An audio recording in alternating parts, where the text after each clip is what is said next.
The Dave Hooker Show. A presentation of Off the Hook Sports. Objective insight, expertise, top guests. Available on YouTube, Apple, Spotify, and the Off the Hook Sports app. Download now for free. Also available on offthehooksports.com. I compute and obey. Now to Dave Hooker. Ready. Here we go. It is game week, and we are off and running. Looking forward to that. And I think I got my levels right here, Caleb, because we had a storm come in and we lost power for a little bit. Am I all good? You sound great. I mean, y'all been having storms like nobody's business out in East Tennessee. I swear, I don't know if you believe in global warming or not, or you believe that we caused it, or it's just natural, but the tornado alley has moved and it goes right through East Tennessee. We have a lot of them. Man, we've got a lot of show today. John Adams will join us a little bit later in the program. And you know, and I know that we all love visiting with John. What does Joe Milton have to do against Virginia to inspire confidence? Also, Tony Muskett will be Virginia's quarterback. I'll tell you a little bit more about him. Will Muskett backfire or shoot straight for the Cavs? And what do you think of when you think of UVA? Also, what Power 5 teams are actually worse than the University of Virginia? Tennessee releases their depth chart and 5 keys for the Vols against the University of Virginia. So got a lot going on. I would like to pass this along, as I believe we will discuss this in the depth chart as well. But I was told by a source within Tennessee's program that Elijah Simmons has a bit of an issue with a knee. Don't be surprised to see him miss some time. That's what I'm reporting right now. I have more confirmation on that, but I was told that literally minutes before we went on the air. So if that's the case, how significant of a loss would that be? Production-wise, I don't know, but I know he's the most talented defensive tackle that Tennessee has. Yeah, but I can't consider the injury significant because even though he has the talent, he doesn't seem to have broken through, because we're going to get to the depth chart a bit later. He wasn't listed as a starter, even a co-starter on the depth chart. And we know that Josh Heupel is lying about injuries and suspensions on the depth chart because he listed Cooper Mays as the starting center. So the fact that he wouldn't even list Elijah Simmons as a co-starter suggests that he may be the most talented, but he still hasn't shown up and done what he needs to do yet. Yep. I don't think it's a monstrous loss at all. I just think that Tennessee was so deep up front, and they still are. Don't get me wrong. And you're right, Travis, it is 5 more days, but you don't want to start losing guys at this point of the season. And I've been told that it's just going to be a couple 3-4 week thing. So I don't doubt that Tennessee's going to be fine whatsoever, but you don't want to get hit with the injury bug. Doesn't it seem like one injury leads to another, and suddenly you've got a team that's a bit banged up with Cooper Mays out. Now Elijah Simmons, from what I've been told, has a knee issue and could miss 3 to 4 weeks. So that's not good. I mean, you certainly don't want that, right? Oh, absolutely. I think one of the annoying things about coverage is and I said this about Josh Heupel, and Dave, you covered new coaches at different programs for a long time. You know what really, really gets me sick and annoyed is when you hear a player talk about this coach's new conditioning program. He's always trying to get us in shape, as if he's the only coach who's trying to get his players in shape in the country. And that's the first thing you hear with a new head coach, no matter how bad or good they turn out to be, is they have a new intense conditioning program that's going to get everybody in shape. And have you ever heard of a new coach that hasn't been touted for that? No, I've never heard a coach say we don't really need to worry about preseason conditioning and getting guys in shape. Is that what you're asking me? Yeah, but you notice they act like they're unique for prioritizing it, as if no other coach in football is prioritizing conditioning in the all season. But it is particularly more important for Tennessee in the offense they run, right? Yes, there's a type of conditioning they need. I agree with you on that, but you still hear it all the time. You hear that, and you also hear they're a tenacious recruiter. So basically every coach, when they're a new coach, stresses conditioning and is a great recruiter. but that can't be all of them. Yeah, I think this could be a significant blow for Tennessee if a couple of other guys go down, but I have no reason to believe that's the case. How many actual defensive players, edge rushers, let's include linebackers, do you feel good about heading into this season as we link up with John Adams here momentarily? I feel good actually about 3 defensive tackles, actually 4. I feel good about 4 defensive tackles and about 3 edge rushers. I feel pretty good about. So 7 total on a 4-man defensive line. I think could do the job effectively very well. At linebacker, 3. I feel good about 3, and I felt good about 3 entering the year, and I still feel good about 3 if I'm a Tennessee fan right now. Okay, so let me ask you this: does that make linebacker the thinnest position on the field? No, because you don't have to run as deep of a rotation at linebacker as you do defensive line. I think are you talking about on defense the thinnest position? Well, I mean, all around. I mean, if you're talking about 3 linebackers that can play, and they've got 2 linebackers essentially in this position because of the defense that they run, I mean, that's not a great number of linebackers, Caleb. Yeah, but they have 0 cornerbacks who can play, so that's still the thinnest position out there. See, quarter or corner? Corner. Okay. They have 0 cornerbacks who can play. So that's the thinnest position out there right now. They have the most bodies at cornerback, but none of them can play. Well, Tennessee Junior saying he can be great. He just needs to buy in. I think Elijah Simmons is one of those guys. I also think that Addison Nichols is one of those guys, and he would be Tennessee's starting center if he was a little bit tougher. Speaking of tough, John Adams of the Knoxville News Sentinel joins us now, as he does each and every Tuesday. Hello, John. How are you? I'm doing well. How are you guys? Never better. How excited are you about the football season? It is actually here. The week 0 is like you order an appetizer at a restaurant and they bring you like 1 fry. Horrible. Never thought about that. I don't usually get appetizers. Yeah, I try to stay even keel through a football season or in just to my work in general. So I don't want to get overly excited for the opener. I know a lot of people will. It's a non-conference clash between a proud member of the ACC and Are there any proud members of the ACC? Are they like, oh yeah, we're bringing the ACC to you? Everybody in there is looking for an escape hatch. Every one of those teams. They can't get out of there fast enough. No. Sound the fire alarm. Let's go. No, they can't. No, it's a storied conference, and looking forward to the game. Yeah, I am too. So it is in Nashville. We talked last week about neutral site games. It doesn't do a lot for me, but here we go. Let's start with Joe Milton. What does he have to do against the University of Virginia to inspire confidence for the remainder of the season? That is today's tough question, and it's brought to you by our friends at Zen Sports. Today's tough question. Take a side. Take a stand. The Dave Hooker Show, a presentation of offthehooksports.com. All righty, so here we go. You can name yardage.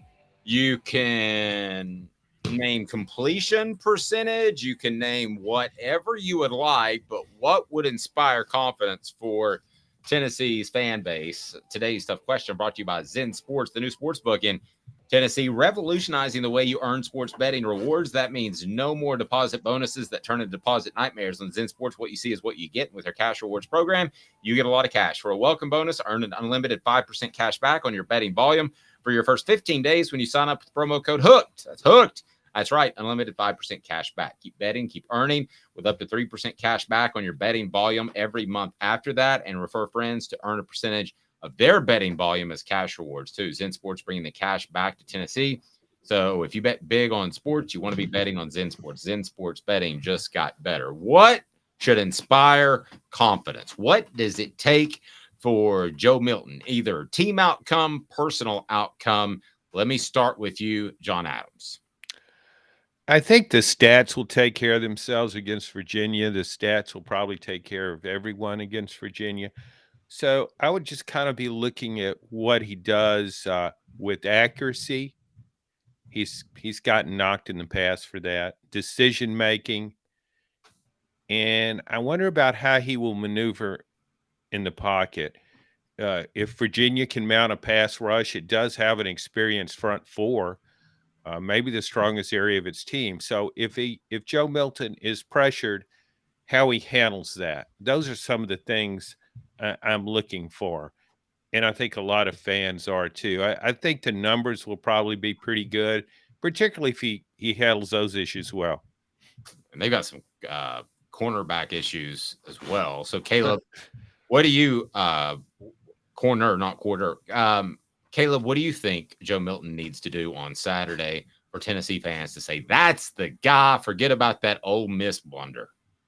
Yeah, I'm actually breaking with John here because I remember the last time Joe Milton started the season for Tennessee and he completed under 50% of his passes and missed on pretty much every deep throw possible. And it was against a very, very, very awful Bowling Green team with the worst defense than Virginia has now.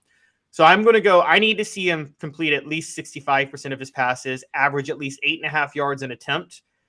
And I also need to see him complete at least 2 roughly 40 to 50 or more yard passes through the air. Josh Heupel's offense is going to scheme for you to have a couple of wide open shots, and he's got to complete at least 2 of those. So that's where I come with that. Ultimately, I think mine's the foundation of yours, which is completion percentage. But I really want to sit down, even if I had half the TV blocked off and I didn't see where the pass was going. I want to see his footwork and what he does in the pocket, because Hendon Hooker had so many great traits and did so many good things last year, John. I think we kind of forget about his pocket presence. He avoided sacks. He was kind of like a poor man's Bryce Young to some extent, and he got a lot done. Joe Milton has heavier feet. I know they've worked on his mechanics. If they do all of that, then I think the completion percentage will be there. By the way, on the message board, Travis says John is a cerebral assassin. Do you know what that means, John? It means I'm very bright and very vicious. Also, John Wick. Yeah. I really didn't think John Wick was that cerebral, but I didn't watch a full movie of his. No. just a bunch of guys killing other guys. Yeah, it's always the shot in the stomach, then shot in the head. That's how he kills people. Shoot them in the stomach to slow them down, then put a bullet in their head. Joe Milton's 300 plus yards, 3 TDs, running backs 150 plus divided by 3. A defense hold them under 21, 1.5 picks, 4 sacks. That's what Travis is saying. But I do think when we're talking specifically about Milton, I think we'll be able to see it without a stat sheet. I think we'll come away from that game saying that guy's taking another step in improvement. And John, how much do you look back at the Orange Bowl and what he did against Clemson as a reason to indicate he might be pretty darn good on Saturday? Well, he was facing certainly a better defense against Clemson than he will against Virginia. He didn't make mistakes, hit some touchdown passes, hit a deep throw for a touchdown. He was under a lot of pressure in that game, his first start in a while, and I thought he handled it really well.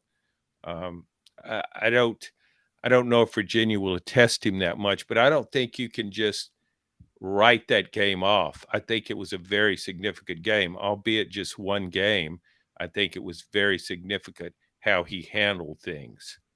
Well, let me ask you this, because I agree with you, but Caleb's kind of on the other side of the fence. He said he's a bit unsure how much Clemson wanted to be there, Caleb. So, I mean, how much do you draw from the Orange Bowl?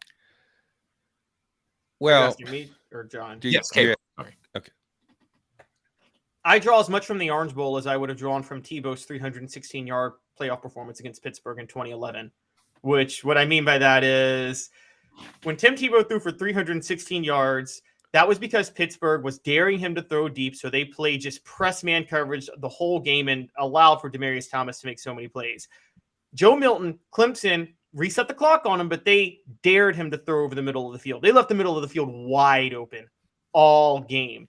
And, I mean, throws that we could have completed over the middle of the field in that game. Now, to Joe Milton's credit, he completed those, so that does reset the clock a little bit.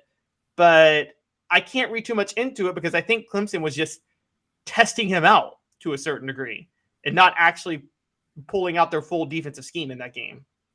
Yeah, I also think that maybe that. What were you gonna say, John? Well, so basically you're saying Clemson wasn't really trying that hard to win the game. It was just its goal was to give Joe Milton a test. I think they were experimenting defensively with things. And yes, they did want to and then they did, as part of that, willingly test Joe Milton because they weren't sure because of his accuracy issues before if he could throw over the middle of the field. The same way Pittsburgh in 2011, that's why I brought it up, wasn't sure that Tim Tebow could beat them from the pocket, so they just played press man coverage all day. And then New England next week was like, okay, we'll play more complex cover 2 defenses, and Tim Tebow completely melted down in that playoff game a week later. On the flip side, there's a guy with a pretty cool last name, and we're going to talk Virginia here for a second to get you prepped for the game. Be sure and hit that like and subscribe button. Fill in your comments, as I know you've been waiting for quite some time to hear about Tony Muskett. Tony Muskett. That's right. It's a great name. Would you rather have the last name Muskett or Hooker? We'll get to that. First, Jacob Warren, what should people do that are watching right now? What's up, everybody? This is Jacob Warren asking you to like, subscribe, and share. Dave needs this. All right. Will Tony Muskett backfire or shoot straight for UVA? I want to start with you, John. And I did a little research on him last night. He was very good at Monmouth, which is Division II, or if we want to call it FCS, we can, whatever. But isn't it all FCS now? But anyway, it's Division II. He was one of the top players in Division II, and he moved up to Virginia. But, John, why did he move up to Virginia? Why was there a spot there for him? Well, Virginia's quarterback transferred to North Carolina State. I think his goal was, his thinking was, I got to get out of here. It's a bad team. We don't play very good defense. We play better defense, though, than offense, and I don't have a lot of help.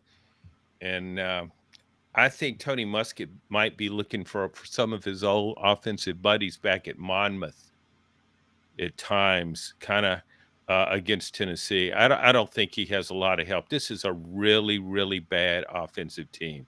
It was horrible last year, and I don't see where it's going to be that much better. Caleb, what do you think of Tony Muskett? Tennessee has given up yards, but we've all talked about how they should be better, especially up front. Maybe a secondary will come together. I don't really know. I want to see it before I say it. What do you think of Tony Muskett going against the Vols? He was a heck of a player at Monmouth. Yeah, I don't see much from Tony Muskett. If you know, Virginia's quarterback last year put up terrible numbers, and I'm with John. I think it had a lot to do with just the team surrounding him and the system. The Tony Muskett move seems like a desperation move. To be fair, there is a difference between FCS and Division II, and he was in FCS, so we do have to be fair on that. But yeah, I think where it's really going to stand out is I don't know how Tony Muskett's going to be able to handle Tennessee's pass rush. This is going to be the first pass rush of this caliber that he's ever seen. So I have no faith in him in this one. Now, let's look at the other side of it. He is a guy that had great success. He was named all conference at one point. He is a guy that has played really well at Monmouth. I know I was kind of joking around about him, but he has played really well at Monmouth. This is a transfer-laden Virginia team. I think the question is, Tony Elliott, the head coach, is he ready to take in transfers and make them immediately fit in? Sometimes we just say naturally that a guy transfers, he's going to be great, but I don't think it's that easy. I really don't. And I think you're seeing it with Dante Thornton, who I don't believe is going to be a bigger impact player than Squirrel White. And they're not all going to pan out. Joe Milton at one point didn't pan out. That's my bigger question is with the transfers they have, is Tony Elliott an astute enough coach to be able to handle that, John? And he may have turned down the Tennessee job. He says he did, but I'm not so sure that he's ready to overhaul a roster year in and year out. That sounds like a difficult challenge. I think a lot of transfers who do well at a lower level, be it the group of five or FCS, a lot of them who have been productive at that level want to prove themselves in the SEC or in a Power 5 conference. So sometimes those guys you can really win a lot with those kind of guys. But why in the world would somebody like that want to transfer Virginia? Because are you really going to play that better caliber of football at Virginia? You're going to be practicing against really good players? I don't think so. Just because you get a transfer doesn't mean he's a good transfer. Tony Muskett, no one has compared him that I know of to Caleb Williams, another transfer who went from Oklahoma to Southern Cal. We know how that played out. John, cooler last name, Muskett or Hooker?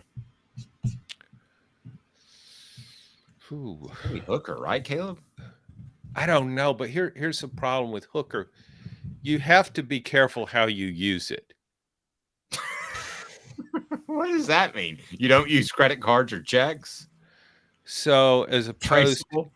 with Muskett, you can do silly things like Muskett misfires, Muskett backfires,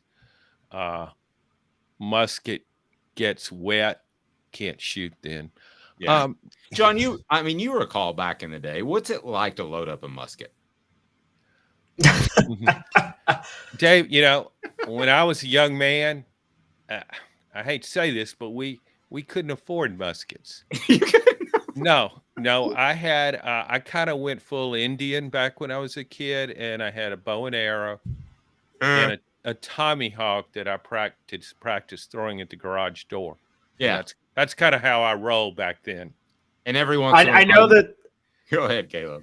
I know all of the South will turn against me on this, but no gun has ever brought me pleasure. I'm not so sure I can say the same. I can't say the same thing about a hooker.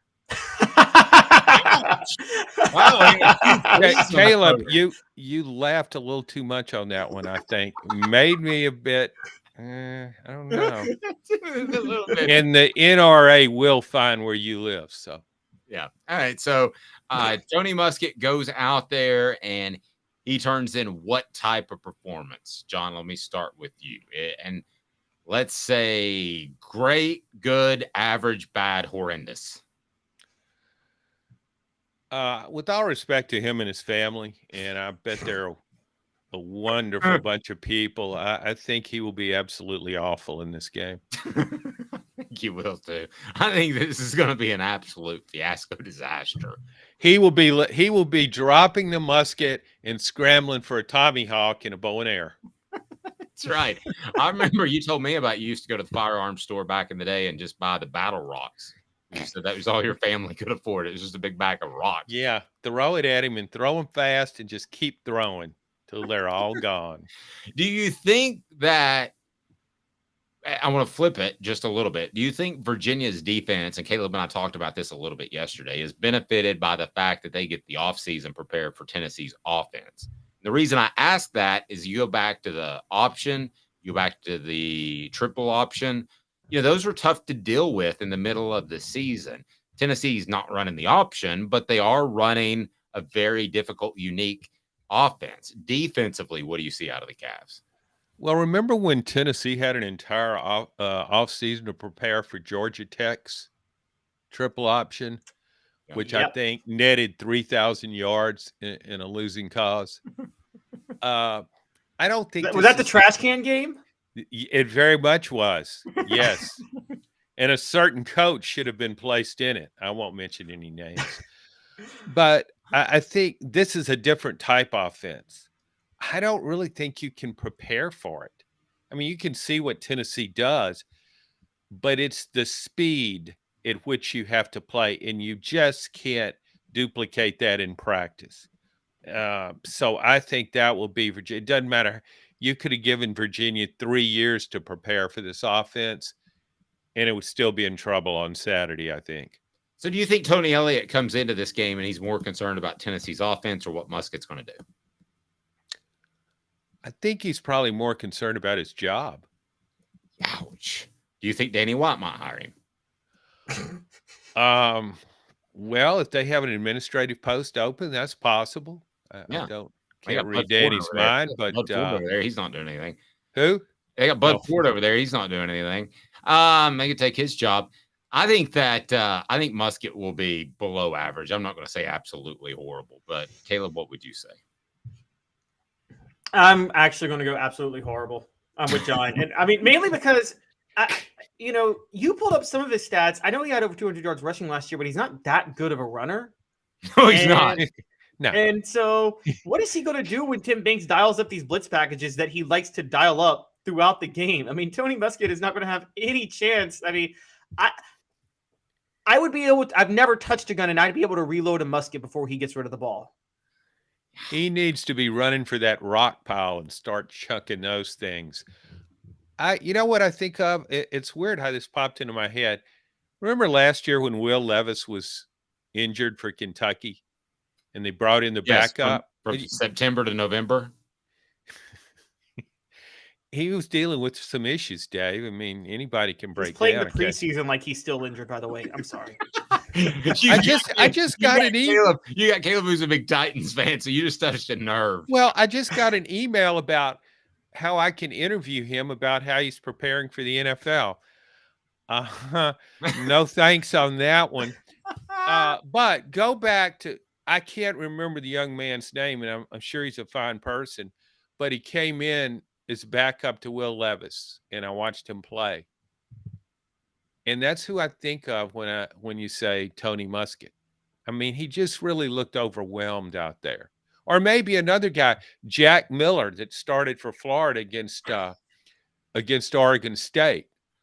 You're really going back. I don't know anybody in the earth that watches as much college football as John, which is why we love him on the program. I was fascinated by that game, that bowl game. It was one of my favorite bowl games because I didn't think any team could be that bad offensively. I kind of like Oregon State and its coach.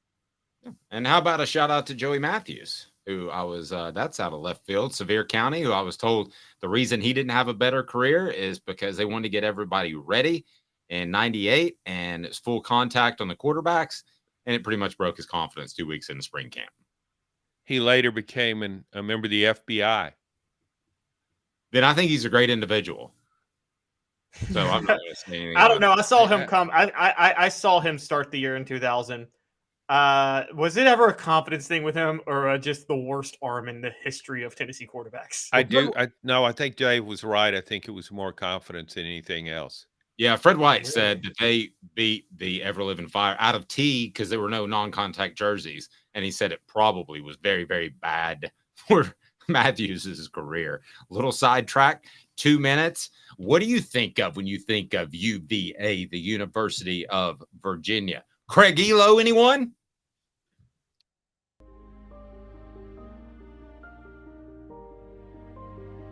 Our family has been creating one-of-a-kind pieces of jewelry in West Knoxville since 1986. Each piece is a combination of unique processes that bring your idea to life. Every day in our shop, a truly special item with a story all its own is being manufactured in our facility, bringing the history and family sentiment into a whole new generation of life. We are grateful that you chose us to be Knoxville's best jeweler, a title that we value and respect. Because to me, being a jeweler and owning a jewelry store are not the same thing. I'm Rick Terry. I'm a jeweler, and we want to be your jeweler. Kingston Pike and Campbell Station Road in the heart of Farragut, and downtown on Gay Street right next to the Tennessee Theater. Hi, Mike Davis here with City Heating and Air, reminding you to always dare to compare. Our team provides quality local heating and air service, installation, and maintenance across East Tennessee. We use only the best equipment like American Standard heating and air conditioning for your residential, new construction, or commercial needs. Honesty, dependability, and customer satisfaction have been the cornerstones of our business since 1961. City Heat and Air. Dare to compare. These mountains hold and defend a spirit far better than moonshine. A drink that holds flavor that becomes necessity. A hard cider made and relished by folk who are as hearty as they are legend. A refreshment that can only be found in one place. With a taste that makes you say, give me 3 bottles of the good stuff. Tennessee Cider Company, where necessity can be found.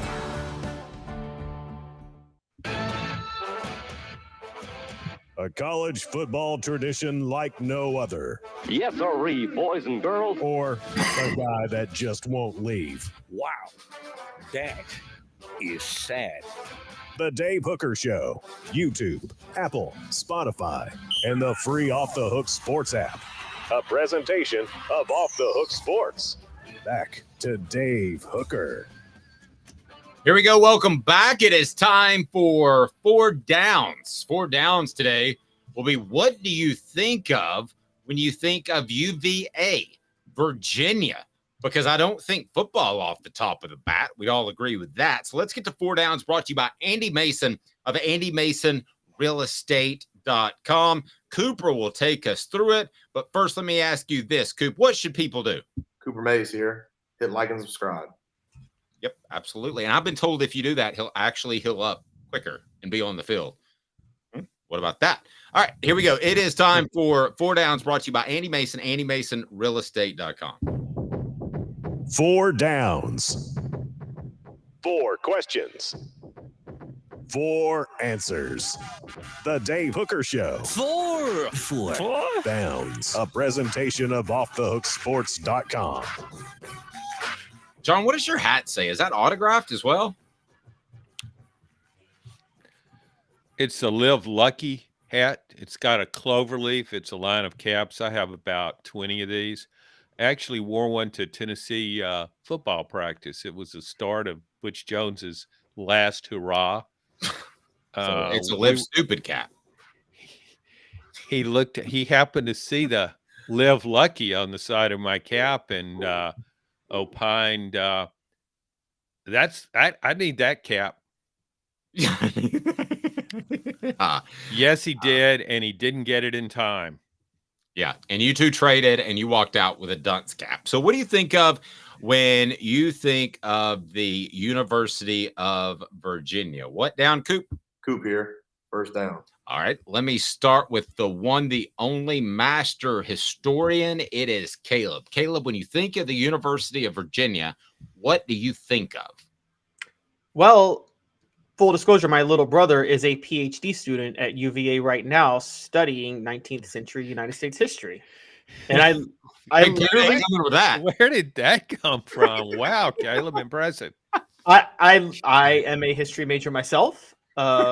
So I think of their great academic program in the great academic department and its wonderful founder who had a totally consensual relationship with his slave, who was obviously in a position to say no. Sorry. Yes. It was a very close bonding relationship with his slaves. It wasn't just a one-night fling. How about the next down, Coop? Where are we? Cooper Mays here. Second down.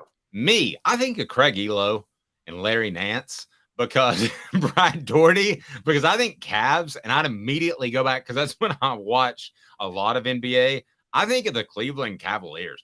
If they weren't playing Tennessee, I don't know that I would know one single person on their team. Does that make me stupid, John, or does that make me a guy that knows how to best spend his time?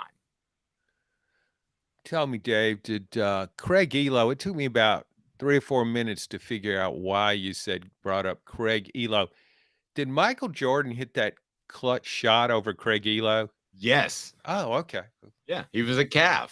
He was a Cav. And as Michael Jordan said, was the stupidest decision to put Elo on him because he said Harper actually guarded me better that game. Way to rub some salt in the wounds, MJ. Yeah, Thank you. Craig Elo is shaking. He's like got a little twitch. All right, which down now? Cooper, are we on 4th down now, guys? Third. Tennessee center Cooper Mays here. 3rd down. John, what do you think of when you think of the University of Virginia? Well, I'll follow Caleb's lead there, and I will go with Tommy Jefferson. We kind of hung out. I don't mean to name drop, but we kind of hung out back in the day when I was a youngster. Loading muskets, shooting bow and arrows, throwing rocks at passersby. We'd climb up my treehouse and throw rocks at people walking by. Tommy Jefferson, yeah. For the record, Monticello is absolutely gorgeous. Isn't that where Thomas Jefferson? That's his home, right? Yeah. I've toured it. When I knew him, he didn't live there, Dave. Thank you. 4th down. Here we go. Cooper Mays. I'm sorry. Second down. Oh, that was second. Go ahead and say what you were going to say since I played the wrong sounder. We also forgot about the one a very inspiring figure in Tennessee history. A legendary Tennessee football head coach graduated from the University of Virginia. Anybody know who I'm talking about? Who? Derek Dooley. He graduated from UVA. Yeah. Yeah, tight end for UVA. I intentionally didn't bring him up, but that's fine that you did. Yeah, he was a tight end. That kind of told you something about Virginia's recruiting back in the day. Derek Dooley was a tight end, wasn't he? Or was he a wide receiver? He was hybrid. He was a wide receiver. Why did I think he was a tight end? Because he looked too slow to be He a played wide Tennessee. He went against Tennessee when he was on Virginia in the 1990 Sugar Bowl. Yeah, I covered that game. It was a close game, too. And nobody cares about that game. Or about Derek Dooley. So no, they don't. But that's what the next question's about. All SEC center Cooper Mays here. Fourth down. That's fourth down. So would Virginia be better off with Derek Dooley than Tony Elliott? Ouch. That's a thinking one. Caleb, you want to go first? Or go John? ahead, Caleb. No. Who do you want to go first, Caleb or me, Dave? I want you, John. Here we go. Okay, I'll say Virginia would be better off with Derek Dooley. Golly, they would, I think, Caleb. I think they would too. I don't think that's pretty sad, isn't it? Well, but again, Derek Dooley wasn't his weakness was recruiting, but I don't think he was. And John, I think you and I have talked about it. I think Derek Dooley is one of the few coaches that Tennessee hired between Fulmer and Josh Heupel who maybe had more than 3 brain cells. And I think Derek Dooley had a very high IQ for a football coach. That's crazy. Yeah, I do too. I mean, if you put Derek Dooley and Butch Jones in like a academic decathlon, Derek Dooley's winning. God, can you see those guys on a debate stage? The Butch would go, well, he fell down and hit his head on his helmet. I mean, that's his go-to line when something in a crisis moment. So that wouldn't go well. No. Yeah, he didn't mention that he pushed the kid down and made sure that he fell in the helmet. Nigel Warrior's name never came up in his explanation either. No, it didn't. It was almost like he got punched or something. I thought it was Darrell Taylor who punched Shy Tuttle. Was it Nigel Warrior? I thought it was Nigel too. We'd have to I go thought back. it was Nigel that punched Shy Tuttle. Yes. Yeah, I'm sure it's on you. But I mean, who knows? Personally, I think it's kind of foolish to have tried to punch Shy Tuttle. Guys, what do we want out of our media? Exactly. Well, you can go to utsports.com and just Google Shy Tuttle, Nigel Warrior, and I'm sure there's a write-up on utsports.com that will totally illustrate what happened that fateful day in practice. John brought this up to me yesterday, and I thought he was purely insane, and then we talked about it, and he's absolutely right. But at first, I thought, what the H? What the? What was he thinking? Release the hounds. The Dave Hooker Show. Keep cool. A presentation of offthehooksports.com. Both of you have to give me a Power 5 team that is worse than Virginia. I will go first. Tell me if you agree or disagree. I will say Vanderbilt. Both agree? Disagree? I will disagree. Oh, okay. Even though I watched Vanderbilt against Hawaii, I will still disagree. I would have disagreed last week, but that Vanderbilt Hawaii game, and maybe I'm just salty because they cost me some money because I bet on them to cover. He has a problem. Caleb, never, ever take Vanderbilt and give points. I don't care if it's against Monmouth and Tony Muskett is departed. Fair. Go ahead. I'm going to say, I'm actually going to do something kind of similar, but look, and this is a waste of a program because I think they could be very good, but given their coach, I don't think Virginia is the worst football team in its own state. I think Virginia Tech is. They made a terrible hire in Brent Pry. I think you could. What do you think, John? I mean, you can make that argument. It seemed like Tech was rolling right along with Michael Vick and Shane Beamer. I'm sorry, what was his first name? Beamer. Frank Beamer. Frank. To be frank, Frank Beamer had a pretty good thing going, but I don't know how they compete nowadays, John, with trying to get elite athletes. They were based off good defense, and was it Bud? Can't remember. Bud Foster. Bud Foster. Yeah, he was there forever, and yeah, I know how they can compete. They play Virginia every Saturday. So yeah, it's just a season long of Virginia. 12 non-conference games. Look, if Virginia Tech were in the SEC, given their fan base, I actually think they could have a nice infrastructure to recruit to a certain degree because they have like an SEC culture, I feel like, at Virginia Tech. But Justin Fuente just wrecked that program. Again, ask every Virginia Tech fan about Hendon Hooker. Rocky Top Tom says UVA equals sissies with bow ties and salmon pink breeches. No, that was the official color. They also demand that you some salmon pants. Yeah, at least somebody called them salmon. I didn't think they were salmon. UVA also demands, by the way, that you refer to the campus as the grounds, not as campus. They say it's the grounds. I'm dead serious. Oh, so I've got it. Tony Muskett just hit the grounds in Nashville. Yeah. Repeatedly. Tony Muskett can't get up off the grounds in Nashville. It would be. I would personally pledge $250 for Bob Kessling to use that one time in Saturday's game. Here's another one that they're paying their coach like $8.5 million. How about Stanford? John, we talked about that last night. You know, I guess Stanford just wasn't on my radar. I always thought it was about 8-4, had 3 future NFL tight ends, and David Shaw was on the sidelines. And at some point when I wasn't looking, that just went away, and now it's kind of a mess there. It was picked to be last in the last season of the Pac-12, but let's not downgrade Virginia too much, or I should say upgrade it too much, because Virginia, every preseason poll I saw in the ACC with respect to Virginia Tech had Virginia last. Maybe I didn't look at enough polls, and it was last year. And but it's got a quarterback from Monmouth now, so things will probably work out. Raleigh said Northwestern is worse. You actually said that last night when we were talking. Ollie Lane will get Dave, excuse me. You said Northwestern was worse. You said it. Wait, if y'all didn't believe you said it, and I agreed with you. But then when I thought about it a little longer, I think Northwestern will be motivated with all the off-season stuff. And I'm sorry, but I can't. I think that you say Northwestern, I kind of laugh. I can't help it. But if Dave wasn't a Cowboy fan, we would have it.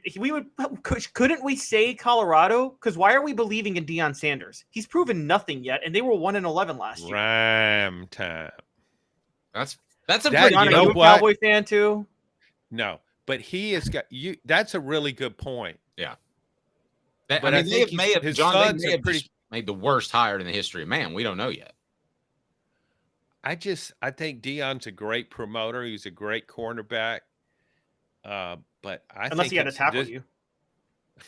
I think he's going to. I think this has disaster written all over it at Colorado. I'm glad you brought up Colorado because I was thinking I couldn't think of another team. I had Stanford, Vanderbilt, Northwestern. Virginia to me was worse. And I don't know. That's a good call. With the Deion thing, he makes every person in the media refer to him as coach, which I've never referred to a coach as coach other than Johnny Majors, because that's when I was a kid and I grew up watching him. So I would call him coach. I mean, it's not like a real title like doctor. I know. I remember the first time you asked Coach a question, you said, "Hey, doofus, what do you?" I thought that was a bit disrespectful, Dave, looking back. That was a little much. Yeah, that was back in my wet days, though, John. I may have had a long night the night before. Oh, okay. All right. Y'all are so low, by the way, on UVA. You ready for a crazy stat? I'm ready. This is the truth. of every program in college athletics, not in the SEC or Big Ten, or not going to be in the SEC or Big Ten, Virginia is the highest revenue athletic department by far, even more than Florida State right now. Is that Craig Elo giving back? It's the basketball program does have a loyal following, and they are, according to USA Today's NCAA finances and revenue expenses by school that comes out every year. This past summer, Virginia was 14th in the nation in overall revenue. Does anybody actually know where Craig Elo went to school, for the record? His nickname was Eggs and Mr. Everything. I'll say Illinois State. I have no idea. No, maybe a Pac-12 school. He was kind of like didn't he have like kind of a surfer look to him, or wow, John nailed it. Look at Thank you. Washington State. Wait. I didn't know this. Wait. Washington. Did he play for Washington? Washington State. Okay. Pretty good. But he went the Odessa College route first, so he had a little musket in him. So, whatever happened to Ralph Sampson? I watched him covered him in a Final Four. 7'4", could handle the ball pretty well. Yeah, he was great. He had a bad accident with a musket. No, seriously, Dave. No, he was very good. I think he's didn't Houston draft him the year before Hakeem Olajuwon? And it was like, we're going to have the Twin Towers, and that's going to be better than anything Michael Jordan does with the Bulls. And I think Sampson had injury issues like the last half of his career. He's kind of like a Bill Walton type. Well, he was 7'4", and I think that lends itself to injuries. You can hit your head on going through a door. You can hit your head on the ceiling. Before I let you go, did you see the Gator Kings thing? Have you watched any of that? The Swamp Kings. No, I dumped Netflix. Well, it's horrible, and I'll just leave it at that. It's a puff piece for Urban Meyer, and you can get 5 minutes in and figure it out. It's like watching an OJ documentary when they talk about him being a great football player and like nothing else happened after he retired. But I think Urban Meyer's he's one of my all-time greatest coaches, and Tim Tebow one of my all-time greatest quarterbacks. So I probably would have handled a puff piece really well. I'm not watching Netflix though. No, you're ruling that out. Not even Ozark. And I didn't even watch the end of it. It had one season to go, or half a season, and I said, no, I don't care how it ends. I'm not watching this anymore. I will give John some credit. We were at the SEC championship game together when Florida got beat by Alabama. And I was working for ESPN. He was working for the Knoxville News Sentinel, who's blessed to have him, by the way. And John looked at me when he was writing, and John rarely would talk, but he went down to the press room area, which was rare too. John rarely goes down to the press area. And I came back, and we're writing kind of close to each other. And John turns to me and goes, did it look like something was really wrong with Urban Meyer? And then like 2 days later, he's having a fake heart attack. I should have called 911 midway through the fourth quarter. There's a guy on the sideline in the Georgia Dome that's dying. Yes. Public Enemy says 911 is a joke. Like Flavor Flav. Yeah, boy. I had a Public Enemy moment when I was trying to get music motivated for the gym. John, how do we follow your fantastic work and maybe your Twitter that you don't ever use? You can kind of hang out with me, or you can check out knoxnews.com. We've got a special going now, $1 for 6 months. And here's what you do. You go to my column and click on subscribe. So I will get credit for the subscription. In fact, I'll be going around town the next couple of days paying people $1 to click on my column and subscribe. Well, not a bad idea. I just can't find the story, and I'm subscribed. But nevertheless, John's stuff is fantastic. So if you can find it, you'll enjoy it. John, every Tuesday, I appreciate it, buddy. We will talk to you soon. Have a great day. Thanks, guys. John Adams of the Knoxville News Sentinel. He was wearing a semi-orange cap, and here I am with an orange mug. You're probably thinking, if you're watching on YouTube, this is like the all ball show. And, is John still there? John, real quick, you back? All right. Travis asked if I could do my John impersonation and see if we can tell the difference. John muted.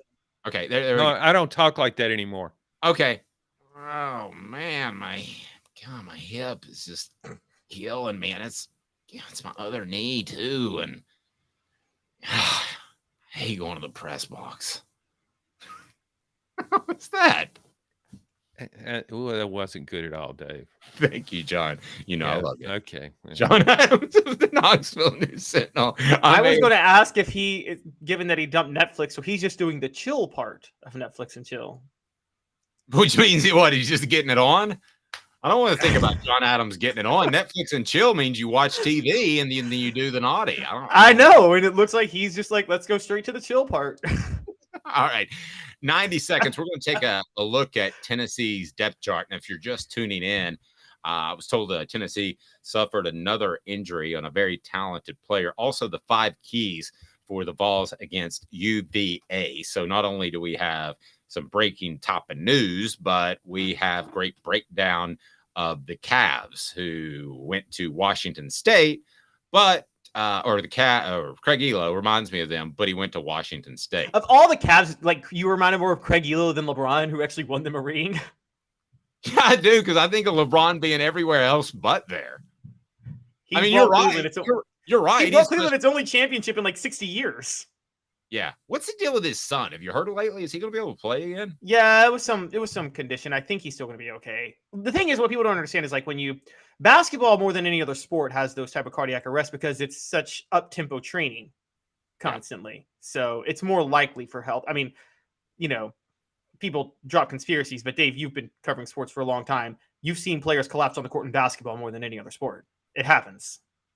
Oh, I don't think I've ever seen anybody collapse, but I think it would. No, wasn't there a player who died like on the court in like 1990, 91? Oh, I thought you meant in person. Yeah. You had Hank Gathers passed away, and then you had Reggie Lewis of the Celtics that passed away after 2 doctors told him not to play, and he went out and played. That's what I would listen.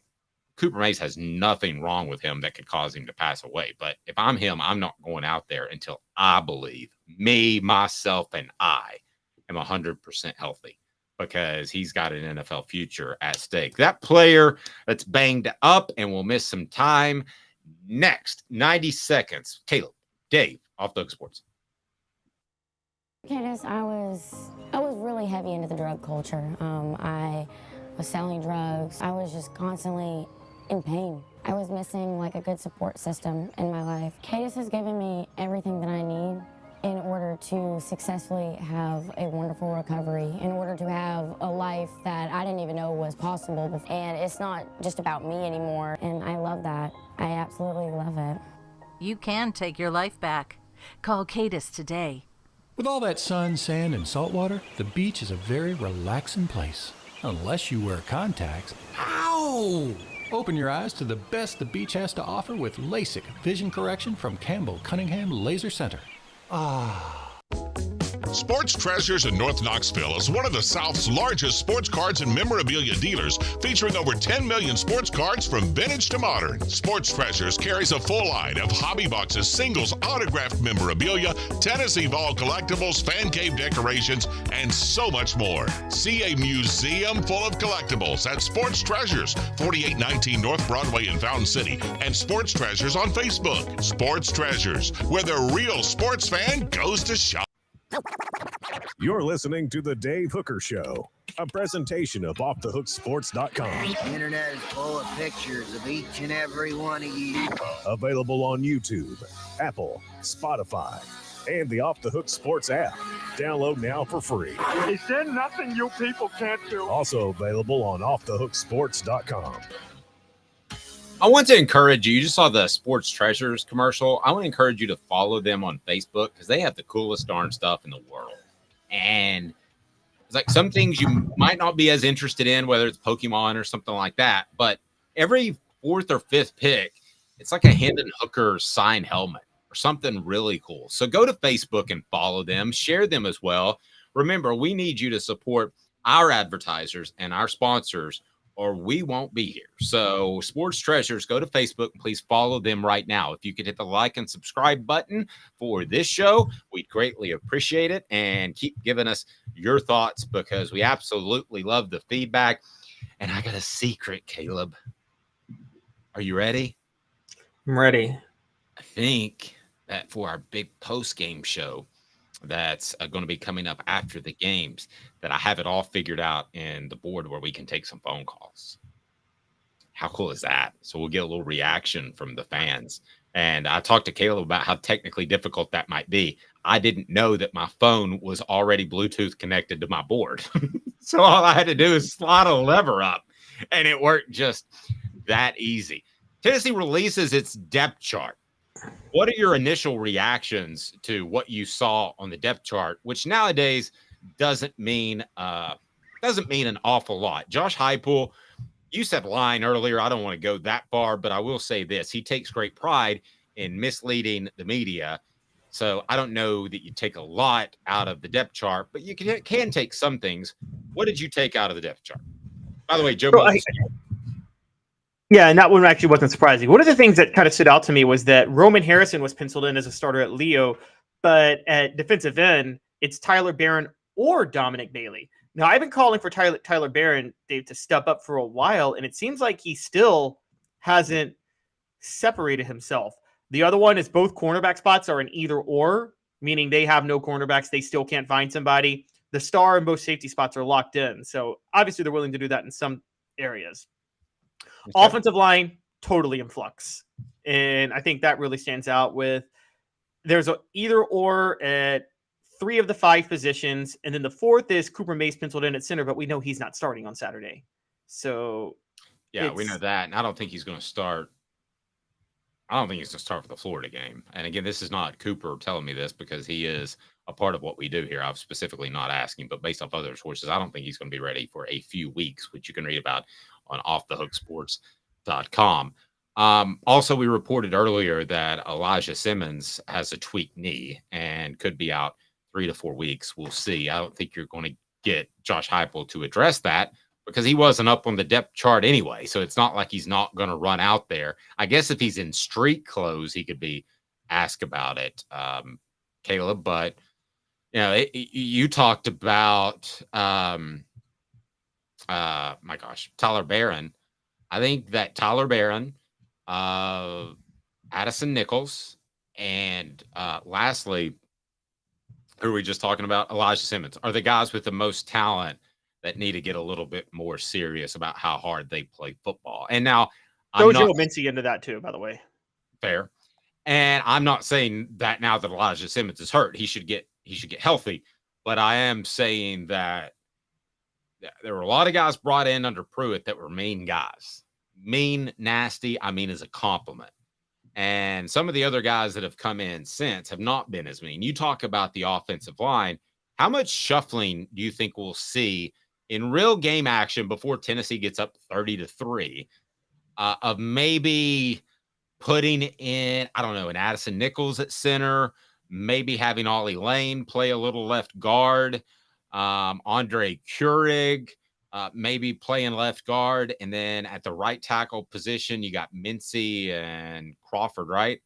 I think that Tennessee is good enough where they can mix and match a little bit and see who are real game players, not just dudes that are showing up in a uniform. I think they'll do that everywhere but center. And the reason I don't think they'll do that as center is they're already on their backup at center, and they really need Joe Milton and Ollie Lane to develop a rapport.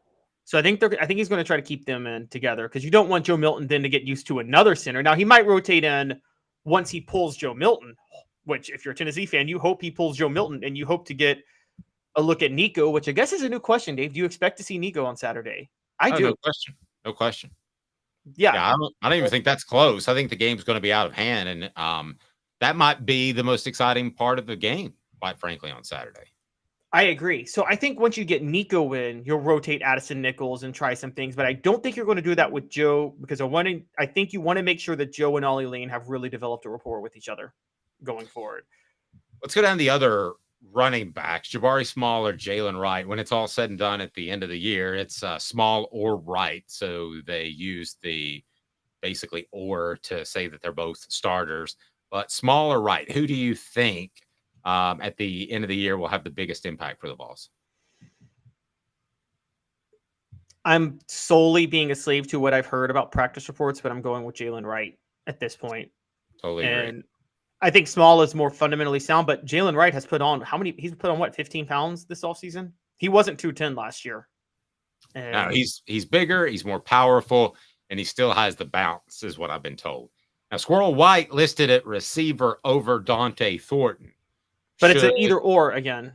Is it an either or? Okay, because yeah, according to the Knoxville News Sentinel, it's got him just below him. So if it's an either or, that's one thing. But the fact that he hasn't stepped in and taken that position, which I think a lot of people hoped he would, and you and I thought he would, is that saying anything about Dante Thornton, that he hasn't had the impact that many people thought he would? No, I think it's more Heupel is going to be able to run 4 people in a rotation, and I think Squirrel White is just that good. Particularly, Squirrel White's a great fit for Joe Milton because, as I've talked about before, if anybody can catch a Joe Milton overthrow, it's Squirrel White. I find it interesting they have Jacob Warren or McAllen Castles. That stood out to me too.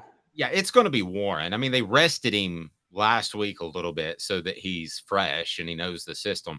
I will say this from people I talked to in that program, Castles is going to be a dominating run blocker.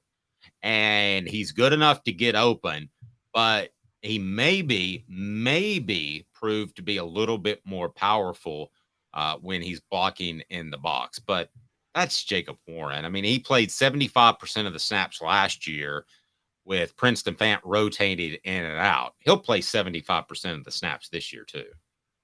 All right, here's what I think is going to happen.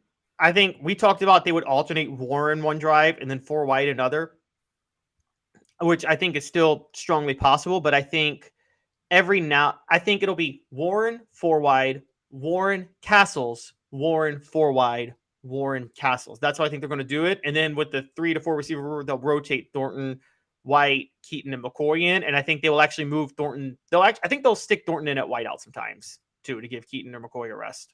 So in the defensive backfield, you have Danico Slaughter or Gabe Judy Lawley.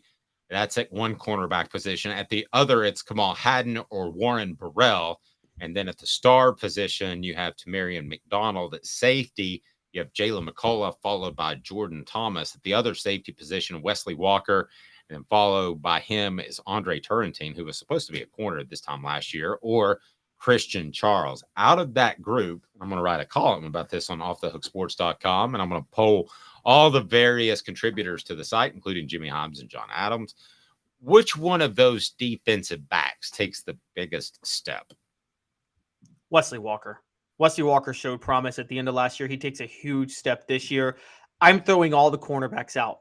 I think that rotation is Heupel saying, if you want to know where they're going to rotate, it's going to be cornerback. They're going to try everybody at cornerback against Virginia because I don't think they have an answer. And I'm still sticking with it. Jordan Matthews will be starting there by October, and Jordan Matthews and Ricky Gibson might be starting at cornerback by November. I'm going to Danico Slaughter, and it's purely based off the eye test. Like if we were voting for who's going to be in the college football playoff, if we were on that committee, it would be eye test that pushed him over the top, Caleb. And I think that he has shown me flashes where I think he can be really, really good. I'm talking about his fast twitch and his explosion. But I'm not an NFL scout, but I've called these a couple of times in my career. And I think it'll be Danico Slaughter that takes the biggest step this year. And lastly, 5 key balls to watch versus the University of... Before we get go ahead. That, I just want to bring up this one point with the depth chart. Because I feel strongly about this, Dave, by the way, which is that I don't know if you saw, but one, we still don't know if he's going to play Jalen McCullough because of that indictment. And I don't know if I believe him because he's got Cooper Mays listed in as a starter. I think the SEC needs to implement what the Big Ten's about to implement. I don't know if you saw that yesterday, but the Big Ten is going to require coaches to provide player availability 4 days out before the game. It's about time. I was talking to somebody about that. I can't believe you brought that up. I was talking to somebody about that just last week. You know, you act like it's such a secret. I'm sorry. The the casinos in Vegas aren't real happy with that. That's why professional leagues have to release who they play. So, or who they're going to play, who's questionable, who's doubtful. And I'm all for college football having to do that as well. Yeah. And this is another instance. I mean, I'm sorry, but the SEC is a better product, but the Big Ten has been better run for years. The Big Ten started instant replay before the SEC did. They started their own network before the SEC did. Now they're requiring player availability before the SEC did. And I'm like, when is the SEC going to get ahead? Yeah, the Big Ten is genius with this. And by the way, the markets and the fans, everybody's going to love this. It is fan friendly to demand player availability the week of a game. And I get coaches like gamesmanship. But it's not good for the fans. Even if Josh Heupel and it helps Tennessee and it takes advantage of Tennessee, it is not good for fans or media or anybody to have this gamesmanship of, oh, well, this player who's probably out for a month play this week. Who knows? It's just annoying. No, it is. And you should have more insight into that. I understand playing by the rules, which Josh Heupel is doing now. I'm not going to offer up more than I have to, but I would like for there to be a rule in place. The question is somebody going to be like Bill Belichick? Tom Brady was questionable for like 8 years. He was on the injury report as questionable every game for 8 years, and you knew he was going to play. So there's going to be ways around it. Go ahead. Yes, you can still manipulate the rules. Belichick has for years, but it's harder.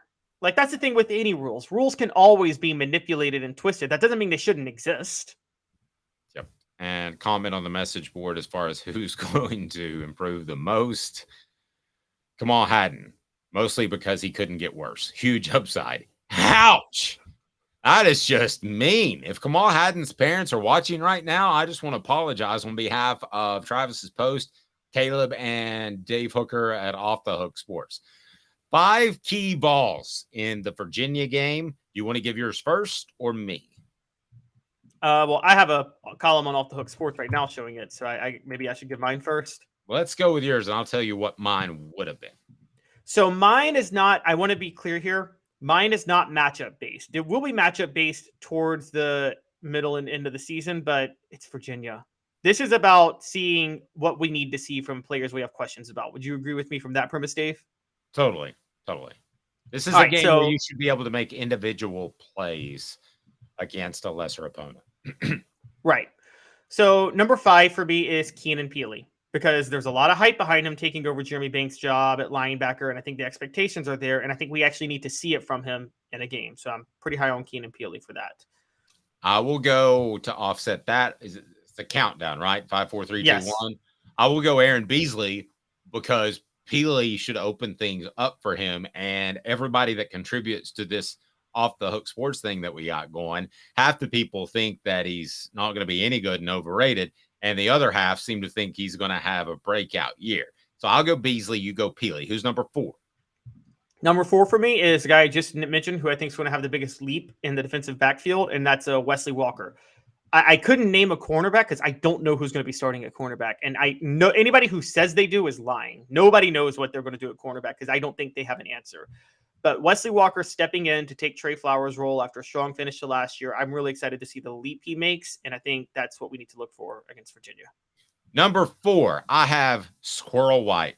Just heard so much about him. His interviews have been just so confident, and he's actually talkative, which tells me that last year was kind of like a snowstorm of attention and being able to adapt to Tennessee's playbook, and he still stood out. So what does he do this year with another year? Number 3, Caleb Calhoun. Number 3 for me, I'm going to the offensive line, and I'm going John Campbell Jr. at left tackle. Now, he's listed as a either or with Gerald Mincy, but I think the job is his. The coaches wanted the job to be his. They targeted him out of Miami, and they basically, I don't want to say they pulled an Ed Orgeron, Brent Schaefer move where they gave him the keys to the car before he even stepped foot on campus, but it seemed like they were trying to give him the keys to the car before he stepped foot on campus. No, they did. And I don't even know why he's an or on the depth chart. I mean, he's going to be the guy, and they talked about how nice it was to have that left tackle position locked down. The next guy I'm going with is Dylan Sampson because I heard so much about him in the spring and throughout the summer. Not as much maybe in preseason camp, but I wouldn't be surprised if he ripped off 3 plays that are 25 plus yards. I will go ahead and make that prediction right now, either catching the football or running out of the backfield. 25 plus yards, 3 plays, Dylan Sampson. It's funny you say that because I think I learned kind of watching the Hurt and Kamara duo, but now really watching running backs, like I understand why there's why you have the workhorse player of the game, because a lot of times a running back that shoulders the load and gets all the carries in the middle, they'll get all the carries, but then a guy like Sampson will get all the yards because of the change of pace. And then it kind of devalues the work that a Jabari Small or Jalen Wright put in throughout the game, shouldering all the hits in the middle. I've kind of learned that about running backs as I go on. So do we have your number 3? Have we gotten your number 3? Yeah, we got number 3. Number 2 is Go first. Go. Is I got Ollie Lane stepping in at center for Cooper Mays. That's a huge question, and we need to see what he can do. Man, I feel about as poppy as who's your favorite singer? Taylor Swift. Taylor Swift is one of my favorite singers. I'm going with all the popular ones. So maybe I'm being lame about this, but it's Joe Milton. I mean, I want to see what he does. And I'll go ahead and wrap up my 5. Number 1, the guy I want to see the most is a little quarterback that I think is going to be pretty good sooner rather than later. His name is Nico Maleava. I think he's going to be the takeaway from the game on Saturday. So I'm number 1. What your number 2 is, which is Joe Milton, because again, that we talked about Joe Milton at the beginning of the game of the show. I'm still, again, I am not convinced from the Orange Bowl. And by the way, there were a lot of throws that Joe Milton missed in that Orange Bowl and a lot of drives that stalled. Go back and watch that game. So I think the system is going to allow him to be productive, but I still am not a full-on believer, even though I think he's going to start the full year. Yeah, I just want to see Nico whip it. I want to see how comfortable he is in the pocket. It's going to be garbage time, so we're not going to be able to make a true assessment of it. But I want to see how comfortable he is. I hear about his maturity, and he's like, when he came to Tennessee, he was 17 going on 28. I've heard so much of that. I've heard how he's approachable. He's bonded with his teammates. I have not heard one bad thing, and I would tell you if I did. I have not heard one bad thing on or off the record about Nico. I haven't heard one bad thing about Joe Milton either. So those are why those are my top 2. Real honest question, Dave, about this coaching staff, because I covered the Butch Jones years, and I don't think I've ever been lied to more by a staff than Butch Jones on players that they were high on that never saw the field in a season. Do you get that vibe from this coaching staff, or do you think they're a little more honest with you if someone's not producing or not when they leak stuff to the media? I think the people that I'm talking to are being pretty forthright. I think when Josh Heupel goes out there and talks about Joe Milton, and he does, and doesn't bring up Nico a lot unless he's asked, and then he gives a bland answer, I think that's to pump Joe up and make sure that Joe knows that he's not going to have any sort of issue losing his job if he has one bad game. So I base it off 2 things. I base it off what I'm told and confidence, and I'm basing it off. I think Josh Heupel's a gutsy dude, a really gutsy dude. And I think if Joe Milton had an awful offseason and Nico had a great offseason, I think he'd pull the trigger. I do. At some point in the summer, I think he would have pulled the trigger. I don't think he's scared to do that, but I don't think he needs to do that because Joe's been that good. At the end of the day, I think we'll talk about Nico being better than Milton. Okay, 5 years from now, as a whole career. But who's the most ready to play on Saturday against Virginia, then Austin Peay, then at Florida? There's no question in my mind. It's Joe Milton. But you've covered staffs, haven't you, where they blatantly feed you lies and misleading information, and then it totally throws you off guard when you watch the season, and you're like, that's not what they were feeding us in the offseason? Oh, yeah. There will be a dude. We named 10 guys together, or roughly 8, because we had some double ups, or 9, I think. There will be a dude outside of that 9. And it might be Tyler Barron. I'm just throwing him out there. It might be that guy that will have a big game that hasn't been asked about. But Josh Heupel's not going to go to that podium and say, man, I can't tell you how great Tyler Barron is. There's no reason to do that unless you ask about him. And he only talks to the media for roughly 11 minutes and 28 seconds. Well, I was saying the reverse. I was talking about where the coaching staff props up the player that turns out to be complete garbage during the year. or doesn't even see the field, where they lie to you, and they lie. Like Butch Jones did this to us all the time. He would pretend that he would feed narratives that this player was really standing out in spring and fall camp, and then never see the field in the fall. Never see the field once. Well, fair question here. Rocky Top Tom says, do you really though, Dave? He showed some loyalty, talking about Heupel to a fault with Joe before. Remember what we all talked about last week with Hendon Hooker and Joe before last year.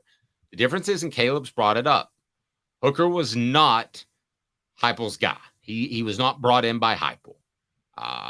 And I think that Joe Milton is like the shiny sports car because he can do everything and he can throw it a million miles. But I think Nico is every bit as talented. He just happens to be about 30 pounds lighter. So, yes, I do. I think they're both his guys that he brought in. And I think if somewhere along the lines, I mean, there's a reason that the indoor workout facility, Caleb, is right next to the coach's office. Coaches aren't really allowed to be there in the summer workouts, but all you got to do is step outside your office and you can watch. So I think if he saw Nico outperforming Joe, I do think he would pull the trigger. But I think we're beyond that, right? We're beyond that, though, right? We're not talking about that happening against Virginia. Right, exactly. And let's be fair. And my older brother brought this up to me, so I'm going to give him a shout out on the show. But yes, I still criticize Josh Heupel for making that decision to start Joe. Yes, I think it was because Joe was his guy and he looked past Hooker outperforming him. However, I know too many coaches that would have had the arrogance to stick with Joe throughout the year, even when Hooker was clearly better. Heupel was willing to make that switch to Hooker like that. I mean, Hooker took the job and didn't lose it. How many coaches do you know, Dave, that would have so badly wanted their guy to stay the starter and would have kept him on the field, even if Hooker was clearly better? Now, let me ask you this. Could we have a Jalen Hurd, Alvin Kamara situation? We all knew that Alvin Kamara was better, but Jalen Hurd got paid. And he just did. I can tell you that through recruiting circles. And when you pay a player, he has leverage over you. That's why it was really stupid to pay players back in the day. But it wasn't pragmatic because they can say, I can go to the media and tell everybody you gave me money, and they're going to let me go somewhere and play immediately, and you're going to get in trouble. I believe Jalen Hurd got paid, and I believe his family was willing to go to the media and say that. And that's why Alvin Kamara got 25% of the snaps instead of 75%, which he should have. And they publicly trashed Alvin Kamara too all the time. Funny enough, his mom would. Jalen Hurd's mom would. It was kind of a weird situation altogether. I don't think so because I totally put that on Butch Jones. You know, Butch Jones was totally willing to kowtow and you talked about it, just to sell things for recruiting. And look, Lane Kiffin did that too. So I'm not going to let, Lane Kiffin sat there and brought in a class that you bring out all the time, had more criminals than all SEC players. More felons than all SEC players. Yes. And he did it because he wanted to sell things for recruiting. That was why I will never forget there were times on the goal line he brought in Bryce Brown instead of Montario Hardesty when Brown still did not have the proper vision on things. He was trying his best to sell that class. And I mean, he did it at the expense of Tennessee in that 2009 season. Let me ask you this, because a lot of times position battles are closer than we really think. And it seems like an obvious answer to go with guy A, and then he gets more experience. And what happens, Caleb? He gets significantly better than guy B, right? I mean, that's just natural because of the experience. But if it were 45% that they like Joe over Nico, would the NIL money factor in? Do you get a phone call from Walmart because he showed up on my Instagram feed as shopping at Walmart? I don't know if that was the actual sponsor or the item he was sponsoring, but you're talking about what, $8 million? If you get that call and you're close, does it affect who you play? I know this is crazy talk, but you got not only if Joe doesn't perform the way he should or if he performs questionably. I think everybody who cobbled that NIL money together for Nico, I think at this point it's an open secret at Knoxville that Tennessee expects to start Joe for the year. So I think most of the NIL investors are accepting that. They just demand that Nico start next year. Yeah. They're not going to go get Joey Matthews to step in there. He's Caleb Calhoun. I'm Dave Hooker. We are with you weekdays at 10 a.m. Hit the like and subscribe button. Tell a friend. We greatly appreciate those that are on the message board each and every day. And before long, we're going to be able to take some phone calls. We're looking forward to that. He's Caleb Calhoun. I'm Dave Hooker. This has been